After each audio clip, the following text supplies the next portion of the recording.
नाज़रीन आदाब। मौरख़ा 26 जुलाई 2024 मुताबिक 19 मुहर्रम हराम 1446 हिजरी के अवधनामा वॉइस एडिशन में आपका खैर मक़दम है। पेश खिदमत है अवधनामा में शाये खास खबरों की तलख़ीस। इंतखाबी नताइज से हुकूमत और अपोजिशन के दरमियान बदली हुई मसावात की सियासी गर्मा गर्मी अब पार्लियामेंट में जारिहाना शक्ल अख्तियार करने लगी है। आज लोकसभा में बजट पर बहस के दौरान रेलवे और फूड प्रोसेसिंग के वजीर मुमलिकत रोनी सिंह बिट्टू और कांग्रेस MP चरणजीत सिंह चन्नी के दरमियान तकरार हुई। दोनों के दरमियान लफ्जी तकरार एक दूसरे पर हाथापाई तक जा पहुंची। जबरदस्त हंगामा आरआई के दरमियान हाथापाई से बचने के लिए ऐवान को मुलतवी करना पड़ा। बाद में जैसे ही ऐवान की कार्रवाई शुरू हुई, स्पीकर ओम बिरला ने हुक्मरान और अपोजिशन अरकान पार्लियामेंट को ऐवान में शाइस्तगी से पेश आने की नसीहत की और कहा कि चेयरमैन की मेज पर मौजूद तमाम अरकान को ऐवान के वक़ार को बरकरार रखने में ताउन करना चाहिए। सुप्रीम कोर्ट ने उन तमाम दरखास्तों को मुस्तरद कर दिया है जिसमें नीट UG इम्तिहान को मनसूख करने और नए इम्तिहान के इनेकाद का मुतालबा किया गया था। अदालत ने कहा कि इस बात के सबूत काफी नहीं है कि इम्तिहान में बड़े पैमाने पर बेज़ाब्तगियां हुई, इसलिए 24 लाख बच्चों के लिए दोबारा इम्तिहान का इनेकाद मुनासिब नहीं होगा। साथ ही इम्तिहान की मनसूखी से मुताल्लिक जारी कयास आरआईओ का खात्मा भी हो गया। लेकिन अब नीट UG की नई मेरिट लिस्ट जारी की जाएगी। अदालत में फिजिक्स के एक सवाल का मामला भी उठाया गया जिसमें एक सवाल के 2 जवाबात के हवाले से शुकूक पैदा हुए। NCERT की पुरानी किताब के मुताबिक दूसरा ऑप्शन दुरुस्त था, जबकि नई के मुताबिक चौथा ऑप्शन। NTA ने दोनों ही ऑप्शन का इंतखाब करने वालों को नंबर दिए। अदालत ने कहा कि NTA खुद अपने उसूल के खिलाफ चली गई क्योंकि एक सवाल के 2 जवाब नहीं हो सकते। उसके बाद अदालत की हिदायत पर IIT दिल्ली से 3 रुकनी टीम तश्कील दी गई जिसने साफ किया कि सिर्फ चौथा ऑप्शन ही दुरुस्त है। ऐसी सूरत हाल में दूसरे ऑप्शन का इंतखाब करने वाले उम्मीदवारों के नंबर अब मनसूख कर दिए जाएंगे और नए नताइज जारी किए जाएंगे। रिपोर्ट के मुताबिक इस सवाल का जवाब बदलने से तकरीबन 4 लाख उम्मीदवारों के नताइज पर फर्क पड़ेगा। शराब पॉलिसी मामले से मुताल्लिक CBI की तरफ से दायर मुकदमे में दिल्ली के वजीर आला अरविंद केजरीवाल की अदालती हिरासत में तौसीह कर दी गई है। उनकी अदालती हिरासत की मुद्दत खत्म होने के बाद उन्हें आज वीडियो कॉन्फ्रेंसिंग के जरिए अदालत में पेश किया गया था। वजीर आला केजरीवाल फिलहाल ED और CBI दोनों मामला के सिलसिले में जेल में कैद है। उन्हें ED ने मनी लॉन्ड्रिंग के मुबैना इल्जाम में हिरासत में लिया था, जबकि CBI ने 26 जून को बदनवानी के मामले में उनके खिलाफ कार्रवाई की थी। दोनों जांच एजेंसियों की तरफ से उठाया गया ये कदम केजरीवाल के लिए दोहरा झटका है। सावन के महीने में कांवड़ यात्रा जारी है और यात्रा कर रहे अकीदतमंदों की तरफ से हंगामा आरआई की खबरें भी मुसलसल मंजर आम पर आ रही हैं। उत्तर प्रदेश के मुजफ्फरनगर में एक बार कांवड़ यात्रियों ने तोड़फोड़ की और लोगों के साथ मारपीट की। रिपोर्ट के मुताबिक मुजफ्फरनगर में दिल्ली देहरादून कौमी शाहराह पर मंसूरपुर थाना इलाके में एक पेट्रोल पंप पर हंगामा आरआई की गई। रिपोर्ट के मुताबिक आम की गुठली फेंकने से मना किया गया तो कांवड़ यात्री मुश्तइल हो गए और पेट्रोल पंप के दफ्तर में घुस गए और तोड़फोड़ की। इतना ही नहीं, वहां मौजूद पंप के मुलाजिमीन को भी लाठियों से शदीद तौर पर ज़दोकूब किया गया। जख्मी मुलाजिमीन को इलाज के लिए अस्पताल में दाखिल कराया गया है। योगी हुकूमत जो उत्तर प्रदेश में तरक्की की राहें हमवार करके एक अजीम रियासत बनाने की कोशिश कर रही है, ने ग्रेटर नोएडा में 2 बड़ी स्कीमों पर काम शुरू कर दिया है। ग्रेटर नोएडा में सीवेज ट्रीटमेंट प्लांट के कयाम और ऑपरेशन के साथ ही गंगाजल प्रोजेक्ट से मुताल्लिक प्रोजेक्टों में तेजी लाने का काम शुरू हो गया है। ग्रेटर नोएडा के सेक्टर 1 में 57.79 करोड़ रुपए की लागत से तामीर होने वाले 45 MLD सलाहियत के सीवरेज ट्रीटमेंट प्लांट और पानी की बहाली की सहूलत के कयाम, ऑपरेशन और जांच के अमल को आगे बढ़ाते हुए एजेंसी के तयन और काम के तकसीम का अमल शुरू कर दिया गया है।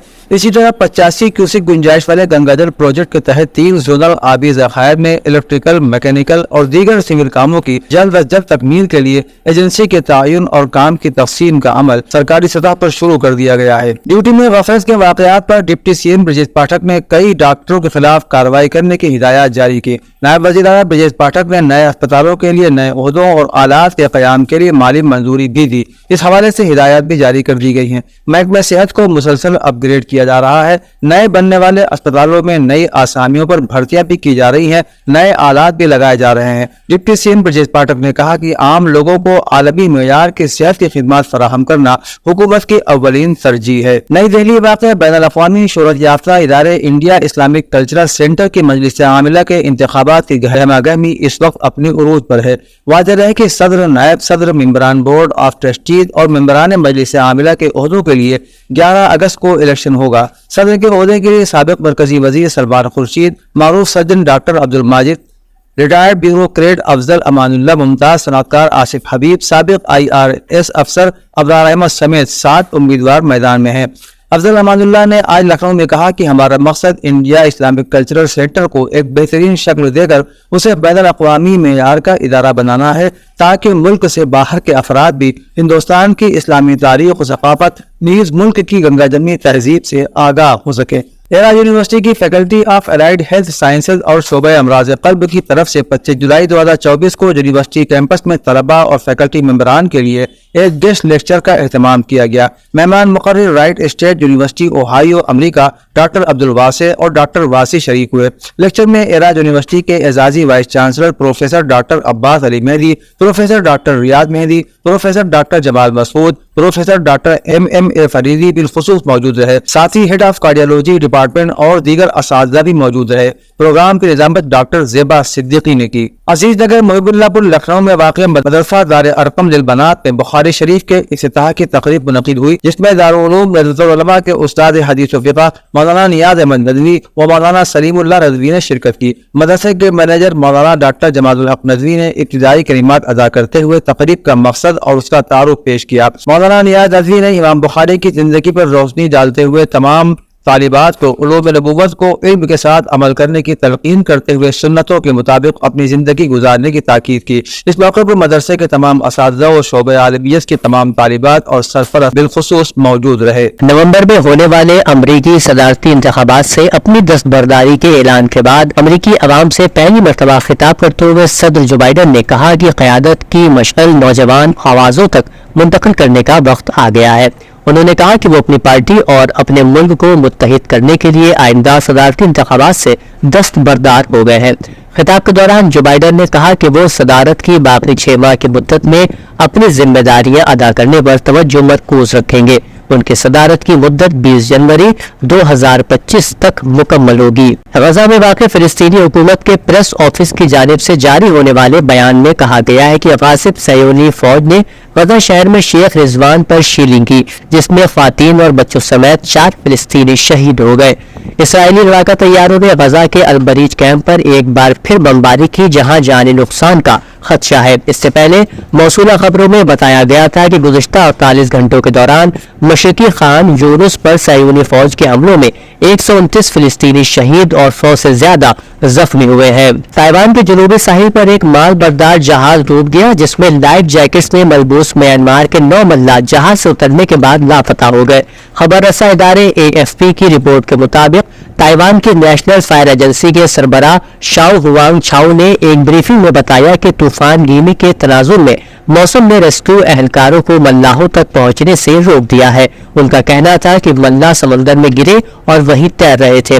امدادی کارکنوں نے ان کی مدد کے لیے قریبی تائیوان کے کارگو جہاز سے رابطہ قائم کیا ہے۔ اسرائیلی وزیر اعظم بنجامن نیتن یاہو نے بدھ کو امریکی کانگریس میں اپنی تقریر کے دوران غزہ کے تنازع کے بعد ایک مبہم نقطہ نظر پیش کیا۔ مسٹر نیتن یاہو نے کہا کہ حماس کو شکست دینے کے اگلے دن ایک نیا غزہ ابھر سکتا ہے۔ اس دن کے لیے میرا ویژن یہ غیر فوجی اور بنیاد پرست غزہ کا ہے۔ انہوں نے کانگریس کے مشترکہ اجلاس سے خطاب کرتے ہوئے کہا کہ اسرائیل غزہ کو دوبارہ آباد نہیں کرنا چاہتا، لیکن مستقبل قریب کے لیے ہمیں دہشت گردی کی بحالی کو روکنے کے لیے وہاں حفاظتی انتظامات کو برقرار رکھنا چاہیے، تاکہ یہ یقینی بنایا جا سکے کہ غزہ دوبارہ کبھی بھی اسرائیل کے لیے خطرہ نہ بنے۔ اردن میں نئے انتخابات سے قبل آئینی تقاضوں کو پورا کرتے ہوئے شاہ عبداللہ دوم نے پارلیمنٹ تحلیل کر دی۔ عرب میڈیا کے مطابق اردن کے بادشاہ عبداللہ دوم کی جانب سے آئین کے آرٹیکل 1/6 کے تحت پارلیمنٹ کو تحلیل کرنے کا شاہی فرمان جاری کر دیا گیا، جو آج ہی سے نافذ العمل ہوگا۔ خیال رہے کہ الیکشن کمیشن ملک بھر میں انتخابات کے لیے 30 ستمبر کی تاریخ مقرر کر چکا ہے۔ یہ الیکشن نئے انتخابی قانون کے تحت کرائے جائیں گے، جس میں پارٹیوں کے لیے 138 نشستوں والی اسمبلی میں 41 نشستیں مختص کی گئی ہیں۔ اودھ نامہ میں شائع مضامین کو مکمل طور پر پڑھنے کے لیے اودھ نامہ کی ویب سائٹ www.awadhnama.com پر وزٹ کریں اور ای پیپر پر کلک کریں۔